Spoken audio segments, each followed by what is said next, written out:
Allahumma salli ala Sayyidina Muhammad wa ala alihi wa sahbihi wa barik wa sallim. Bismillahirrahmanirrahim. Assalamualaikum warahmatullahi wabarakatuh. Apa khabar penonton sekalian, anda sedang menyaksikan Assalamualaikum Subuh pagi ini 16 September 2022 bersamaan dengan 19 Safar 1444 Hijrah. Apa khabar semua pada hari Malaysia ini? Tahukah anda bilakah hari Malaysia berlangsung? Adalah 16 September. Tapi ramai yang menyangkakan hari Malaysia itu adalah hari Merdeka. Tanya balik diri sendiri, betul ke hari Malaysia ni adalah hari Merdeka? Bila tahun hari Malaysia berlangsung? Wallahualam, tak tahu jawapannya. Ia adalah 16 September, maaf saya, 1963. 6 tahun kemudiannya selepas berlakunya kemerdekaan. Baik, apapun, terima kasih menyaksikan Assalamualaikum Subuh seawal jam 6.30 pagi bersama dengan saya, insya-Allah, bersama dengan kita semua di Al-Hijrah. Apapun, bagi mereka yang menyaksikan seawal jam 6.30 pagi ini, jangan lupa like, jangan lupa share dan komen di Facebook TV Al-Hijrah. Bagi mereka tengok sebelah ruangan komen tu ada share, sama-sama kita kongsikan pahala, insya-Allah. Kita ajak ramai-ramai sama-sama menyaksikan Assalamualaikum Subuh dan Assalamualaikum selepas ini, insya-Allah. Bersama kita bina syurga di rumah, bina rumah di syurga dan masuk syurga sekeluarga, insya-Allah. Baik, alhamdulillah, dan pada hari ini topik kita adalah perjalanan terakhir melangkah ke barzah, dan bersama dengan kita di studio, alhamdulillah, Syekhana Dr. Nur Muhammad Hadi Zahlan. Assalamualaikum Doktor. Waalaikumsalam warahmatullahi wabarakatuh. Apa khabar Ustaz Doktor? Alhamdulillah, masya-Allah. Alhamdulillah. Hari ini dia rasa macam lain macam sikit. Tak tahulah sebab apa. Alhamdulillah, tapi apapun, terima kasih doktor bersama dengan kami. Alhamdulillah. Terima kasih kepada sahabat sekalian, insya-Allah. Tapi sebelum kita nak kepada perbincangan topik kita, perjalanan terakhir melangkah ke barzah, Ustaz, kita nak tengok sikit bingkisan playback bacaan ayat suci Al-Quran, insya-Allah. Dan kepada penonton sekalian, rujukan kita insya-Allah daripada surah Al-Mu'minun ayat yang ke-100, insya-Allah. Saksikan dulu. أعوذ بالله من الشيطان الرجيم بسم الله الرحمن الرحيم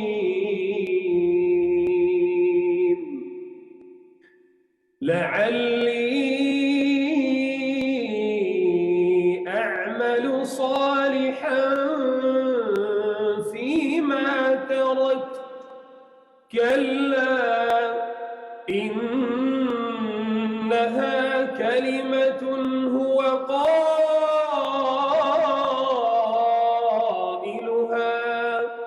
ومن ورائهم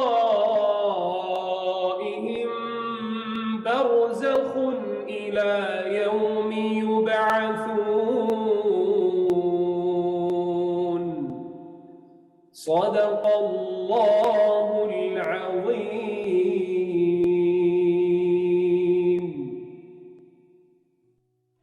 Supaya aku mengerjakan amal-amal yang soleh dalam perkara-perkara yang telah aku tinggalkan. Tidak, masakan dapat. Sesungguhnya perkataannya itu hanyalah kata-kata yang ia sahaja yang mengatakannya. Sedang di hadapan mereka ada alam barzakh yang mereka tinggal tetap padanya hingga hari mereka dibangkitkan semula pada hari kiamat. Allahumma salli ala Sayyidina Muhammad. Itu bacaan daripada yang bahagia Syekhana Al-Ustaz Asim Uthman, masya-Allah. Itu adalah daripada surah Al-Mu'minun ayat ke-100 pada hari ini, hari Jumaat, Sayyidul Ayyam. Begitulah juga Jumaatlah juga yang akan berlakunya hari kiamat, insya-Allah. Dan salah satu kiamat kecil bagi setiap orang adalah apabila datangnya mati, insya-Allah. Dan melangkah ke barzah itu adalah salah satu yang wajib setiap daripada umat manusia dan anak Adam itu akan lalui, insya-Allah. Dan sebagai permulaan yang bahagia doktor, insya-Allah, boleh ke Ustaz jelaskan apakah sebenarnya maksud daripada surah Al-Mu'minun ayat 100 sendiri, dan apakah huraian yang sepatutnya kita fahami daripadanya? Bismillahirrahmanirrahim. Alhamdulillah, kita bersyukur kepada Allah kerana Allah izinkan untuk kita mengikuti seperti mana hari ini, setiap hari Jumaat perjalanan terakhir.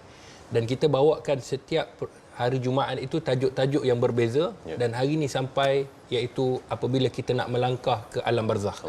Jadi apa yang Allah Subhanahu Wa Taala terangkan, sahabat-sahabat penonton yang dirahmati oleh Allah, semoga kita dirahmati setiap pagi, kita diredai, kepada Ustaz Naufal, kepada semua sahabat-sahabat penonton kru TV Al-Hijrah, kita muhasabah. Setiap hari kita muhasabah kerana kematian itu anytime.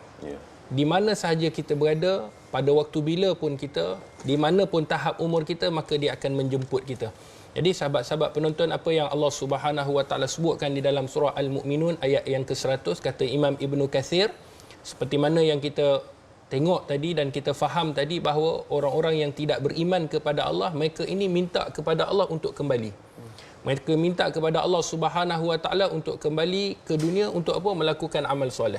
Sebab tu Imam Ibnu Katsir kata apabila menjelangnya waktu nazak, waktu kematian itu hampir, maka mereka yang melengah-lengahkan perintah Allah pada waktu hidupnya, mereka yang tidak mahu mengikut segala apa yang Allah Subhanahu Wa Taala suruh, mereka menolak apa segala hukum Allah Subhanahu Wa Taala, maka pada waktu itu mereka tahu dalam keadaan mereka takut, dalam keadaan mereka sedar bahawa itulah perjalanan yang akan mereka pergi sepanjang kehidupan mereka selepas hidup di dunia. Sebab tu di dalam surah As-Sajdah Allah Subhanahu Wa Taala sebut dalam ayat yang ke-12. Pagi ni kita baca. Ya. Apa dia? Antaranya Rabbana absarna wa sami'na farji'na na'mal salihah inna muqinun. Rabbana, wahai Tuhan kami, absarna, kami dah tengok ya Allah. Tengok apa? Tengok kematian itu hakiki. Malaikat yang kita dengar di atas muka bumi ni hakiki. Hakikatnya memang betul. Akan datang malaikatul maut yang akan mencabut nyawa. Kemudian wasami'na, kami dengar ya Allah.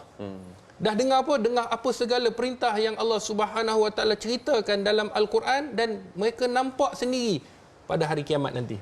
Farji'na na'mal salihah, ya Allah, kembalilah kami ke atas muka bumi, kami akan buat amal soleh, kami akan melakukan segala apa yang kau perintahkan. Inna muqinun, hari ni kami yakin ya Allah. Dah kiamat baru yakin. Dah kiamat, dah mati baru rasa keyakinan itu datang. Tetapi waktu hidup mereka tak nak yakin kepada Allah Subhanahu Wa Taala. Jadi permintaan itu sudah pasti akan ditolak oleh Allah Subhanahu Wa Taala. Kerana itu apabila sampai ke alam barzakh. Alam barzakh satu alam yang mana itulah alam permulaan untuk kehidupan yang kekal abadi. Sebab itu kata para alim ulama, bagaimana barzakh ini adalah satu dinding yang memisahkan antara kehidupan dunia dan kehidupan akhirat. Itulah permulaan kehidupan kita seperti mana yang disebutkan oleh Allah di dalam surah Al-Mu'minun ayat 100. Masya-Allah. Untuk semoga kita mendoakan agar kita semua yang beriman tidak mengeluarkan ayat-ayat seperti ini, Ustaz. Masya-Allah, takut sangat apabila kita kita tak ada peluang dah. Barulah kita nak datang farji'na, balik kali kami nak balik. Ada juga kata farji'na nak bersedekah, Ustaz, nak buat masalah. Wal iyad billah, masya-Allah. Ustaz, bila mana dah masuk ke alam barzakh, pastinya yang kita tahu adalah soalan mungkar dan nakir sendiri, Ustaz. Dan adakah dalil-dalil yang menceritakan apakah kaedah ataupun keadaan soal jawab yang berlaku? Sebab kalau kita tengok soal jawab yang di dunia ni sendiri, nak mengatakan seorang tu bersalah dan sebagainya pun takut. Dalil-dalil kalau yang berlaku di dalam alam kubur sendiri, Ustaz, bagaimana? Sahabat-sahabat penonton yang dirahmati oleh Allah Subhanahu Wa Taala, ketika mana Allah Subhanahu Wa Taala menarik nyawa seseorang itu, maka sebelum sampainya ke alam barzakh, sebelum masuknya ke alam barzakh, jenazah yang nak bawa ke alam kubur itu, seperti mana di dalam sebuah hadis Nabi sallallahu alaihi wasallam, bila mati seseorang jenazah atau seorang manusia itu, bila dibawa jenazah itu, mereka sebenarnya berkata, adapun orang yang soleh, ni dalam hadis Bukhari, qaddimuni qaddimuni, segerakan aku, segerakan aku. Tetapi apabila orang yang tidak soleh, orang yang ni, aina tazhabun, dia tanya, ke mana kau nak bawa jasad ini? Kenapa? Kerana dia tahu, dia gentar, kerana dia akan pergi ke alam barzakh, maka dia akan menjawab soal kubur. Inilah yang akan ditanya oleh para malaikat. Apa yang akan ditanya? Akan ditanya beberapa perkara yang sebenarnya apa yang kita tahu di atas muka bumi, soalan-soalan itu sebenarnya sudah kita tahu. Man rabbuka, siapa Tuhan kamu? Man nabiyuka, siapa nabi kamu? Mal kitabuka, apakah kitab pegangan kamu? Ma qiblatuka, apakah kiblat kamu? Semua itu jawapan yang hari ini hidup kita boleh hafal. Tapi tak semestinya kita boleh jawab. Sebab apa? Yang akan menjawab setiap soalan yang ditanya oleh malaikat, seperti mana dalam hadis yang dikeluarkan oleh Imam Al-Bukhari, hadis yang sahih. Sedangkan apabila kita hidup di atas muka bumi, kita tahu dan kita dah hafal. Tetapi seperti mana yang disebutkan dalam hadis, satu hadis yang panjang, yang akan menjawab itu adalah amalan hidup kita di atas muka bumi. Kalau kita hari ini tak solat, kita meninggalkan segala perintah Allah, tak menutupi aurat, kita langgar perintah Allah, kita memperolok-olokkan agama Allah, bagaimana kita nak menjawab soalan malaikat yang mana kalau kita tengok soalan itu senang, tetapi jawapannya memerlukan kepada amalan di atas muka bumi. Sebab tu penonton yang dirahmati oleh Allah Subhanahu Wa Taala, memang akan datang ke atas manusia apabila mati, seperti mana kata Nabi SAW, akan datang malaikat. Yang mana malaikat ini akan datang dan bertanyakan kepada mereka yang telah meninggal dunia. Soalan-soalan seperti mana yang disebutkan tadi.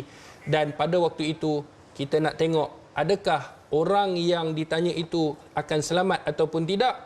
Maka apa yang mereka boleh jawab daripada soalan itu hanyalah ketika hidup mereka amalan yang memastikan sama ada mereka selamat ataupun tidak di sana nanti. Allahu Akbar, itu dia. Memang pasti ianya akan berlaku.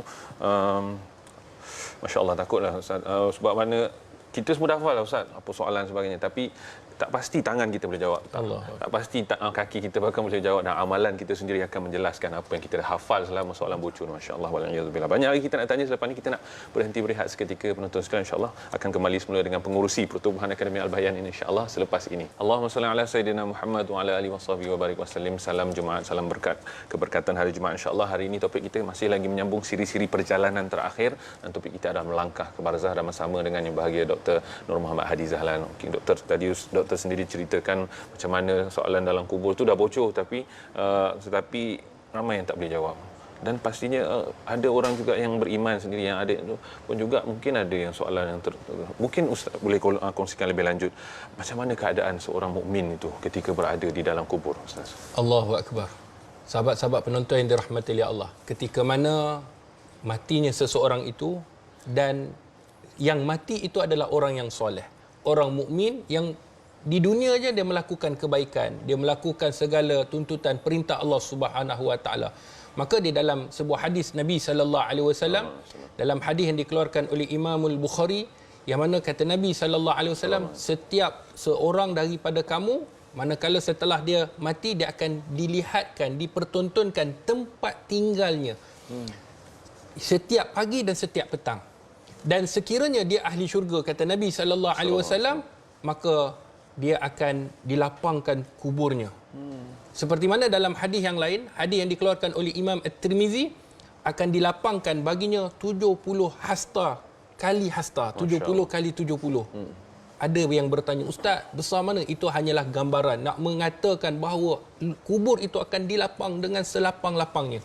Tetapi apabila seseorang itu orang yang kufur atas perintah Allah, orang yang tidak mahu melaksanakan segala perintah Allah, maka dalam satu hadis, maka akan disempitkan kuburnya sehingga tulang belulang rusuk ini akan bertembung antara satu sama lain. Allahu Akbar. Sebab tu bila kita tengok kehidupan orang mukmin di sana nanti, mereka akan diberikan khabar gembira. Setiap hari akan diberikan kepada mereka khabar gembira, yang mana mereka akan duduk dalam lubang kubur itu menjadi salah satu daripada taman syurga Allah Subhanahu Wa Taala, dilapangkan dengan selapang-lapangnya. Inilah orang mukmin ketika mana dia mengakhirkan hidupnya dengan beriman kepada Allah dan melaksanakan segala tuntutan perintah Allah. Itu yang kita harapkan, masya-Allah. Kalau digambarkan 70 hasta luas tu, alhamdulillah lah Ustaz. Sebenarnya alhamdulillah, kalau kita bila masuk ke liang lahat sendiri nak letak jenazah, Ustaz, ya Allah, sempitnya macam mana. Tapi kalau Allah kata ini janji untuk orang yang beriman, insya-Allah sama-sama kita usaha, insya-Allah, tuan-tuan dan puan-puan, insya-Allah. Ustaz, mungkin sebagai pengakhiran untuk perjalanan terakhir perbincangan kita pagi ini, kita nak tahulah juga, kita dah tahu apakah amalan-amalan yang boleh kita nak capai seperti itu, nak melapangkan kubur kita, nak menerangi kubur kita. Sebab gelap pastinya dah timbul semula, pastinya itu satu gambaran yang gelap, Ustaz. Bagaimana untuk meneranginya, Ustaz, insya-Allah. Penonton yang dirahmati oleh Allah Subhanahu Wa Taala, sebab tu bila kita nak masuk ke dalam liang lahat, dalam kubur nanti, maka persoalan dia, adakah cukup amalan yang kita lakukan di atas muka bumi? Jadi amalan-amalan ini, sekiranya kita nak selamat di sana, maka kita kena berusaha di atas muka bumi. Kerana di atas muka bumi ni kita seperti bercucuk tanam. Tujuan dia apa? Untuk tujuannya hasilnya esok di akhirat nanti. Waktu itulah, dalam alam barzakh itulah, sekiranya kita punya amalan adalah amalan yang baik, maka akan dilapangkan dan bau wangi-wangian itu akan datang. Dan kita akan rasa, waktu itulah kita akan rasa bersyukur. Kerana apa? Kerana Allah memberikan kepada kita nikmat yang sangat bahagia, kerana kita akan tidur. Seperti mana dalam hadis, tidurnya pengantin. Allah. Sebab apa tidurnya pengantin? Maka kata ulama', pengantin apabila dia tidur dalam keadaan nikmat. Arus, tidurnya arus, iaitu tidur dalam keadaan dalam keadaan nikmat, dalam keadaan kebahagiaan. Dan amalan-amalan yang boleh kita lakukan ketika mana kita hidup di atas muka bumi, banyak sebenarnya amalan. Yang pertama, menjaga solat 5 waktu. Itu yang kita kena pastikan jaga. Kita kena tarik, kita kena usaha, kita kena ajarkan anak-anak, ahli keluarga supaya menjadi ahli solat. Yang kedua, kita kena sentiasa membaca Al-Quranul Karim. Kerana apabila kita membaca Al-Quran, kata Nabi SAW dalam hadis yang dikeluarkan oleh Imamul Muslim, dia akan datang dan akan memberi syafaat ketika mana kita mati esok dan ketika mana kita di sana. Khususnya kalau nak terselamat daripada azab kubur, bacalah surah Al-Mulk. Ini kata Nabi SAW. Kemudian yang ketiga, doa anak yang soleh. Ajar anak kita ni supaya anak kita boleh berdoa kepada Allah, bukan meninggalkan harta semata-mata, bukan ajar pelajaran dunia, tetapi kena ingatkan kepada mereka kematian itu pasti. Maka kata Nabi SAW dalam hadis yang dikeluarkan oleh Imam An-Nasa'i, "Idza matal insan inqata'a amaluhu illa min thalas." Jika matinya seseorang manusia itu, akan terputuslah segala amalan dia melainkan 3. Apa kata Nabi SAW? Yang pertama, sedekatul jariah, sedekah jariah. Yang kedua, ilmu yang bermanfaat. Yang ketiga, doa anak yang soleh. Jadi doa inilah yang menyebabkan kita esok amalan dalam kubur ini akan berpanjangan. Kita akan mendapat rahmat Allah. Tetapi sekiranya anak tidak mendoakan, maka sudah pasti kesengsaraan kita di sana. Anak tidak akan merasai. Jadi yang keempat, iaitu perkara yang boleh kita lakukan sebelum kematian adalah dengan kita bersedekah. Contohnya sedekah ke tabung pembangunan Akademi Al-Bayan, contohnya begitu. Jadi sebab tu kita bersedekah, dan Allah rakamkan bagaimana seorang yang nak meninggal dunia, dia minta kepada Allah supaya Allah Subhanahu Wa Taala lewatkan. Kenapa? Kerana dia nak bersedekah. Nampak hebatnya bersedekah ini, sehingga kan orang yang dalam keadaan nazak, dalam keadaan nak mengakhirkan nyawa, dia minta tangguh kepada Allah untuk dia dah bersedekah. Sebab tu bersedekah ini banyak sangat ganjarannya di sisi Allah Subhanahu Wa Taala, dan 4 amalan ini akan menyebabkan kita akan terselamat di sana nanti insya-Allah dengan amalan-amalan yang lain. Masya-Allah Ustaz. Nabi sendiri sebutkan tak akan terputus dengan sedekah juga, masya-Allah. Dan kemudian dalam Al-Quran sendiri, akhartani ila ajalin qarib la asaddaqan, sedekah juga. Kenapa kalaulah seorang mesti mati walaupun dah pergi ke bazar, dia nak juga bersedekah, Ustaz? Mungkin secara ringkasnya, apa beza sedekah dengan amal-amalan solat dan lain-lain? Sahabat-sahabat penonton yang dirahmati oleh Allah, sebenarnya sedekah ini kata Nabi dalam hadis yang dikeluarkan oleh Imam At-Tirmizi, as-sadaqah tudfi'u ghadaballah. Sedekah ini boleh memadamkan kemarahan Allah. Kita ni banyak buat dosa. Dengan kita hari ini nak mencari redha Allah dengan kita bersedekah. Dan kata Nabi, sedekah ni umpama air yang memadamkan api. Maknanya dengan kita bersedekah, membantu orang lain, buat amal iaitu kita niat kerana Allah dan boleh membantu manusia, maka itulah amalan yang terbaik. Khususnya apabila kita bersedekah itu untuk membuat perkara-perkara yang dirahmati dan diredai oleh Allah Subhanahu Wa Taala. Insya-Allah, itulah sedekah akan memadamkan kemurkaan Allah. Itu yang kita nakkan supaya Allah tidak murka daripada kita. Inilah waktunya hari Jumaat, inilah sedatang sedekah subuh, Ustaz, insya-Allah. Dan pastinya ini tanggungjawab kita dah penonton sekalian, insya-Allah.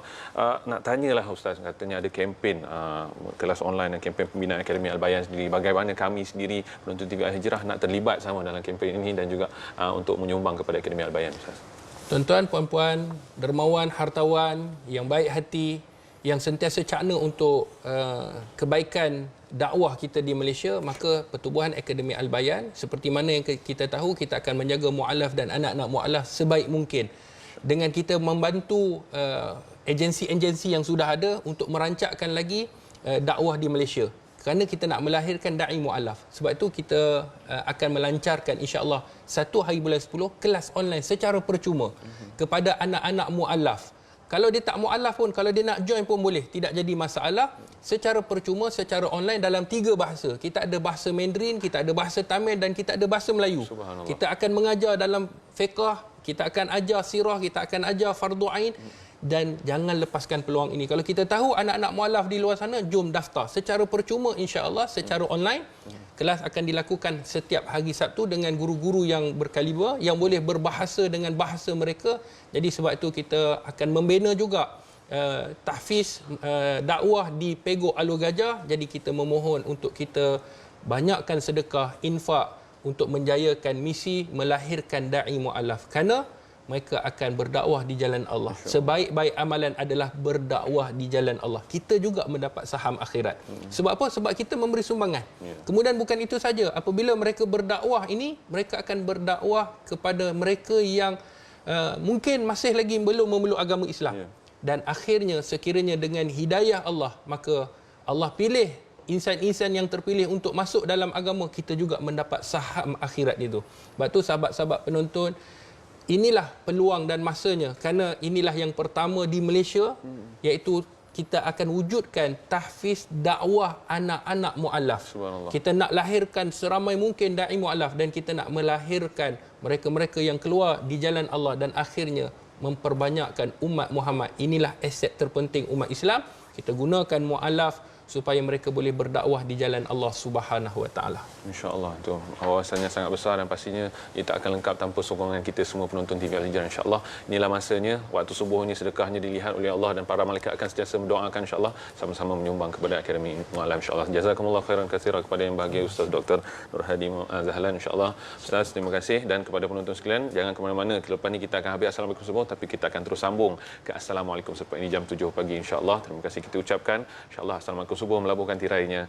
Jazakumullah khairan katsira. Assalamualaikum warahmatullahi wabarakatuh.